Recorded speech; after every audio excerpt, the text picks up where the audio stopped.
En rentrée scolaire 2024-2025 au Togo, le ministre Dodji Kokoroko prend de nouvelles orientations. Nouvelle crise au sein de l'église Pentecôte du Togo, un fidèle se fait bastonner par un pasteur. Au Togo, l'église Pentecôte est secouée par des tensions internes lors de la prestation de sermon du nouveau secrétaire général, pasteur Hunake.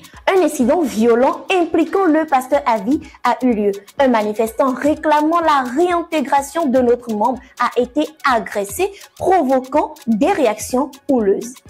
Les accusations de mauvaise gestion financière aggravent la crise et les fidèles appellent à un dialogue et à des réformes. Le pasteur Avi conteste les accusations malgré les preuves visuelles qui semblent les confirmer. Toujours au Togo, Tchassona Traoré appelle l'opposition à se concentrer sur les élections. Tchassona Traoré, nouveau président du cadre permanent de concertation CPC, a encouragé l'opposition togolaise à accepter la nouvelle constitution et à se préparer pour les prochaines élections municipales, législatives et régionales. Il critique ceux qui continuent les manifestations, affirmant qu'elles sont inefficaces et appelle à une participation pragmatique au processus politique en cours.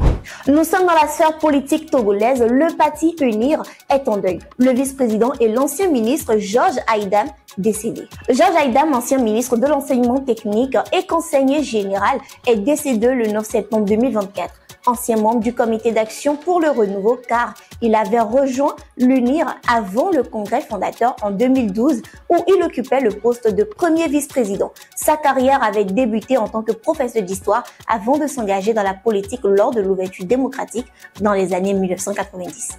Hors du Togo, au Bénin, le gouvernement de Talon rompt le silence face à la fête de l'opposant Frère Envie. Wilfried Léandre Roungbeji, porte-parole du gouvernement béninois, a clarifié la festive à Moussou en affirmant que Wanilo Medegan Fadla avait été disculpé des accusations d'enlèvement. Roungbeji a souligné que cette erreur n'affecte pas les relations diplomatiques entre le Bénin et le Togo. Nous clôturons cette revue avec l'information préannoncée rentrée scolaire 2024-2025 au Togo. De nouvelles orientations sont prises par le ministre Dodji Kokoroko. Le ministre de l'Éducation, Dodji Kokoroko, a annoncé les nouvelles orientations pour l'année 2024-2025.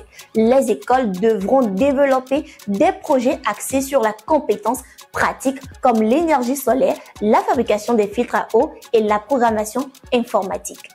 La formation continue des enseignants sera renforcée et des initiatives locales seront encouragées pour améliorer le système éducatif togolais. Merci chers abonnés d'avoir suivi cette revue. Ce sera tout pour les informations. Lomé Actu.